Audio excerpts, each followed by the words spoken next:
Hello, my name is Joshua Sullivan, and I'm here to talk to you about the opioid crisis.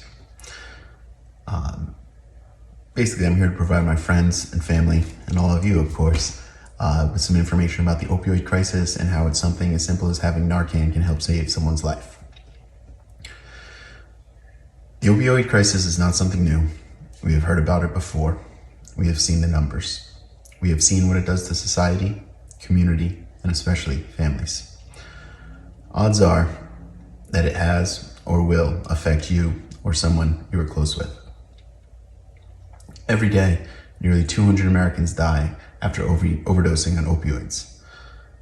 Obviously, this is not an epidemic that came about overnight, but for the past 30 years.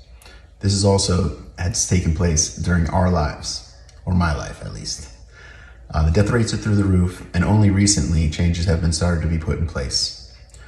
I'm not asking for you to drive around the streets, gathering up illegal and illicit drugs. But there is something simple that everyone can do. For example, many people know how to do the Heimlich maneuver, or CPR. It's relatively easy to learn and do, and can save someone's life. It's also very easy to have easy access to naloxone and know the signs of an overdose. Many people think that the opioid crisis wouldn't affect them, but they believe that they've made the correct decisions in life and they can't become addicted.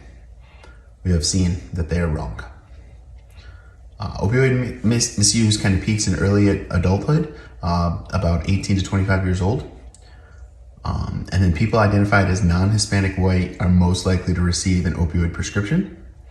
And one of the biggest things about the prescriptions is when doctors will no longer write the prescriptions, people turn to illegal drugs. I've been told, or I've read about, that you can buy them online. The issue with that is they're usually not what they say they are. They get tainted with other drugs, fentanyl to be exact.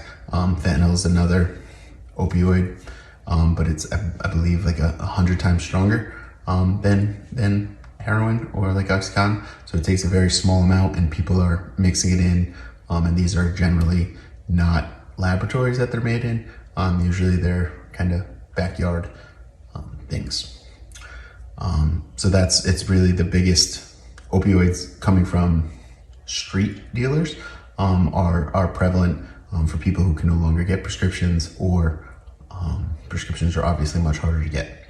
And then when they can't get any more prescriptions, the illegal drugs are harder to get to, or they don't want to do that. Heroin is cheap and widely available in most regions of the United States.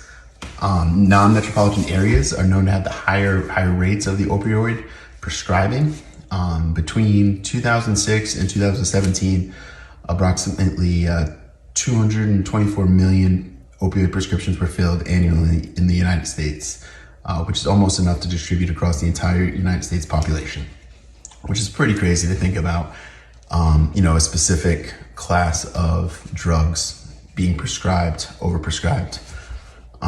The overprescription was influenced by pharmaceutical marketing campaigns that falsely marketed opioids as non-addictive and created value for doctors by offering monetary compensations. So Sackler Pharmaceuticals, which is right down the street here in Stanford, or was, I know they're going to bankruptcy because they played such a huge part in this opioid crisis.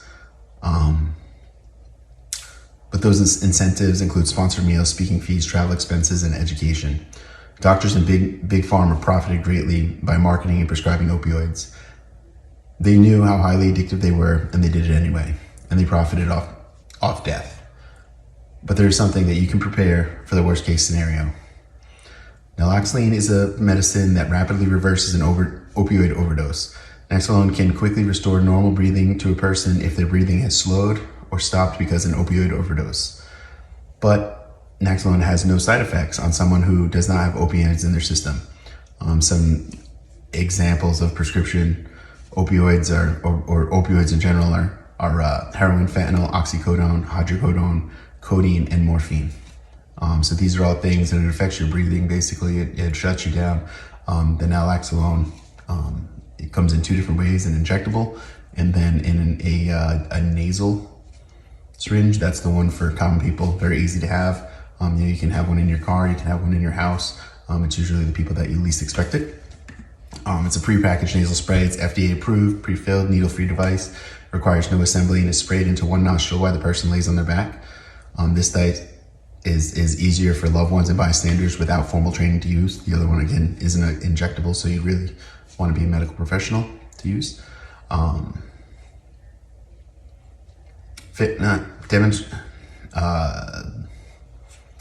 Yes, families with loved ones who struggle with opioid addiction should have Naloxone nearby. Ask their family member to carry it and let friends know where it is. After you give the Naloxone, people should still call 911 immediately. It only works, it reverses basically the opioid overdose in your body for about 30 to 90 minutes. Many opioids remain in the body longer than that. Because of this, it's person first still to experience the effects of an overdose after the Naloxone wears off. And then some opioids are stronger and might require multiple doses of Naloxone. Therefore, one of the most important steps to take is to call 911 so the individual can receive immediate medical attention. So you want to administer it, call 911. People who are given Naloxone should be observed constantly until emergency care arrives. They should be monitored for another 2 hours after the last dose of Naloxone is given to make sure breathing does not slow or stop. I clearly have been talking for too long, and I'm sure I've lost many of you. What I really want you to take away from this is that if you're around people, have Naloxone, and know the signs of an overdose, things never happen when you expect it. Be prepared, be safe. It could save a life. Thank you. Have a great day. And from a different camera angle, but was my visual aid.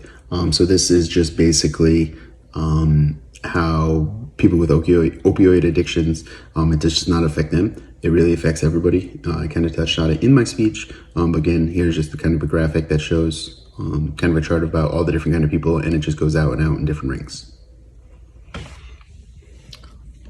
So here it is.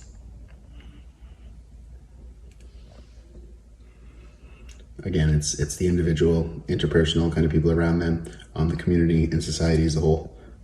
But again, that's my visual aid. I'm sure all of you are wondering, so.